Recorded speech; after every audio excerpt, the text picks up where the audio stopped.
जय जगन्नाथ। आज आम सिंह राशि विषय आलोचना करवा। सिंह राशि सबुठारु भल समय, सिंह राशि उचित समय जो थे से बहुत किसी जीवन दिग परिवर्तन कर। सिंह राशि राशि स्वामी सूर्य, रजा नवग्रह मध्य रजा होती सूर्य।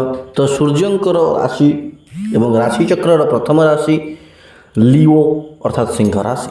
सिंह राशि यदि कहवा तापाई उचित समय एवं उपयुक्त समय सबुठ गुरुत्वपूर्ण समय होची मे 14 रु जून 2 जाए।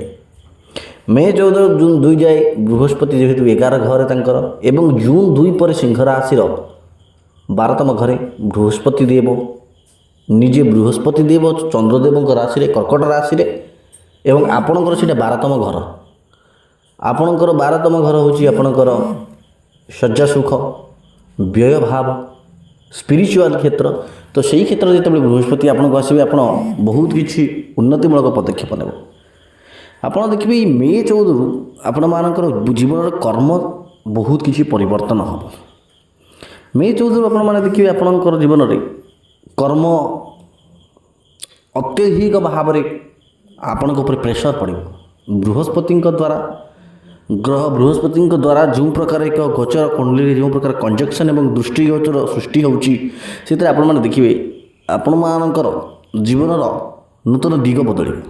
अर्थात आप देखिए आप राहु केतु जो 7 और 1 पोजिशन अच्छे जो आप प्रोब्लेम होता से जिन गुड़ाक बृहस्पति दृष्टि घटव। आप बिजनेस क्षेत्र में बहुत उन्नति करेंगे। आपड़ जेकोसी जब बिजनेस कर बिजनेस आपणकर धीरे धीरे नुआ आग को गति कर एक नुआ ठीक समयटा से टाइम आपन को मिल। आप देखिए जेकोसी कार्य आप करुवे से टाइम आपणकर मन एवं विवेक एवं आपणकर साहस आपको 3टा जिन पाखे मिसिकी आउटपुट जो रिजल्ट आपको 100% दब। यहाँ मु कहूनी यहाँ आपन गोचर कुंडली अनुसार बृहस्पति देव कहते। देखो जेकोसी आप इंटरव्यू से टाइम दौरान किसी गवर्नमेंट चाकरी प्राइवेट चाकरी टेक्नोलोजी किंबा कौन सी प्रकार आईटी सेक्टर कि कौन सी प्रकार जो कार्य आप कौन नुआ कार्य हाथ बढ़ाते मे 14 पर देखिए आपटा फल प्रदान आपंकर सुफल आकार हम। तापर आप देखूँ सूर्य किसी दिन है राशि परिवर्तन कर पॉजिटिव रिजल्ट आपण पड़ो।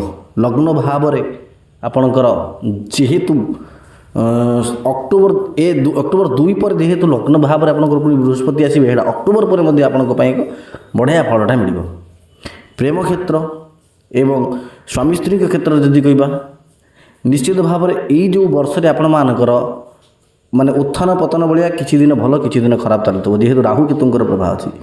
किंतु आप देखिए यहाँ अक्टोबर 2 पर आपण मानकर जिते लग्न भाव में बृहस्पति आसवे से समय बहुत बढ़िया हम। अर्थ आपंकर निश्चित भाव द्विगुणित हम। मे 14 पर आप देखिए जेकोसी पुराना इन्वेस्टमेंट पुराना काम पुराना अर्थजनित किसी काम जब आप सी अर्थ क्षेत्र में आपण बहुत बढ़िया समय आसो। आपण परिवार स्वास्थ्य अर्थ समस्त क्षेत्र में मे 14 रु जून 2 जाए आपन को द्विगुणित फल देव। देखो गोटे कथा जेकोसी कार्य करने आपंकर जमी कंजक्शन ग्रहंकर कंजक्शनटा आसवा दरकार। सी जी नवग्रह बृहस्पति निश्चित भाव में दृष्टि और अवस्थिति बहुत गुरुत्व रखी था गोटे कुंडली।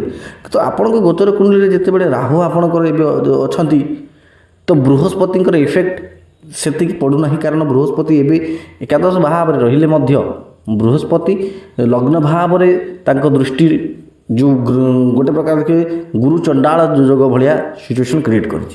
तो जिते बड़े 12 घर को पलि निश्चित भाव में बढ़िया फायदाटा हम। आप अक्टोबर पर आपंकर बहुत अन्य दिगरू अर्थ आसबार निश्चित भाव में कामना देखा।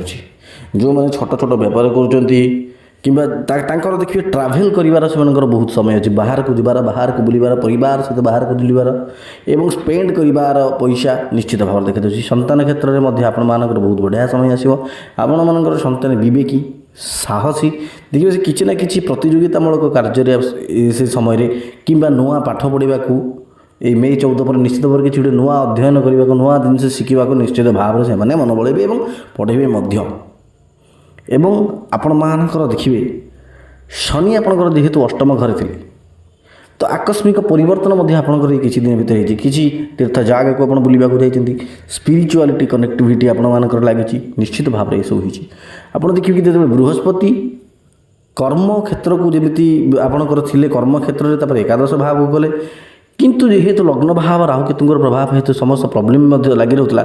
ଆପଣ ଦେଖିବେ ବୃହସ୍ପତିଙ୍କର କେବଳ ଗୋଟେ ଘରକୁ ଯେତେବେଳେ ଯାଉଛନ୍ତି ଆପଣଙ୍କର ଚାକିରି କ୍ଷେତ୍ରରେ ସେଇ ଟାଇମ୍ରେ ବହୁତ ବଢ଼ିଆ ଫାଇଦା ହେଉଛି, କାରଣ ଦୃଷ୍ଟିଟା ଆପଣଙ୍କର ଅର୍ଥ କର୍ମ କ୍ଷେତ୍ରକୁ ଆକ୍ଚୁଆଲି ବହୁତ ବଢ଼ିଆ ଭାବରେ ଯେଉଁ ତାଙ୍କ ଦୃଷ୍ଟି ଗୋଚର ହେଉଛି। ତ ନିଶ୍ଚିତ ଭାବରେ ଆପଣମାନେ ଏହି ଟାଇମ୍ରେ ଆପଣ ନିଶ୍ଚିତ ଭାବରେ ନୂଆ ନୂଆ ବିଜନେସ୍ ଆରମ୍ଭ କରିପାରନ୍ତି। ଏହି ଟାଇମ୍ରେ ଆପଣମାନେ ଇନଭେଷ୍ଟ ମଧ୍ୟ କରିପାରନ୍ତି। ତ ଗୋଟେ କଥା, ସିଂହ ରାଶି ପାଇଁ ଏଇ ସମୟଟା ବହୁତ ହି ବଢ଼ିଆ ସମୟ ଆସୁଛି। ଏ ବର୍ଷର ଅତ୍ୟନ୍ତ ଉତ୍ତମ ସମୟ ଯଦି କହିବାକୁ ଯିବା ସିଂହ ରାଶିରେ ଏଇ ଯେଉଁ ସମୟଟା।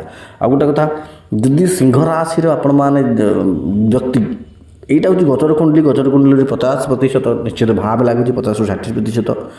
যদি 100% ইফেক্টিভ ଆଉ ଆକ୍ୟୁରେଟ୍ ପ୍ରେଡ଼ିକ୍ସନ୍ ଆପଣଙ୍କର ଦରକାର, ତ ନିଶ୍ଚିତ ଭାବରେ କୁଣ୍ଡଲି କିମ୍ବା ଆପଣଙ୍କର ଡେଟ୍ ଅଫ୍ ବାର୍ଥ ଟାଇମ୍ ଏବଂ ଏକ୍ଜାକ୍ଟ ପ୍ଲେସ୍ ନିଶ୍ଚିତ ଭାବରେ ପଠାନ୍ତୁ ଏବଂ ସ୍ୱଳ୍ପ ଶୁଳ୍କରେ ଆପଣମାନେ ପ୍ରେଡ଼ିକ୍ସନ୍ ନିଅନ୍ତୁ ଏବଂ ଜାଣନ୍ତୁ ନିଜ ଜୀବନର କ'ଣ ଗତିବିଧି। କାହିଁକିନା ଡିଗ୍ରୀ ୱାଇଜ୍ ଏଇ ଯେଉଁ ଗୋଚର କୁଣ୍ଡଳୀ ଡିଗ୍ରୀ ୱାଇଜ୍ ଅଲଗା ଏବଂ ଆପଣଙ୍କର ଜାତକରେ ଡିଗ୍ରୀ ଅଲଗା। ନବମାଂଶ କୁଣ୍ଡଳୀ, କେପି କୁଣ୍ଡଳୀ, ବହୁତ କିଛି କୁଣ୍ଡଳୀ ଅଛି ଦେଖିବାକୁ ପଡ଼େ।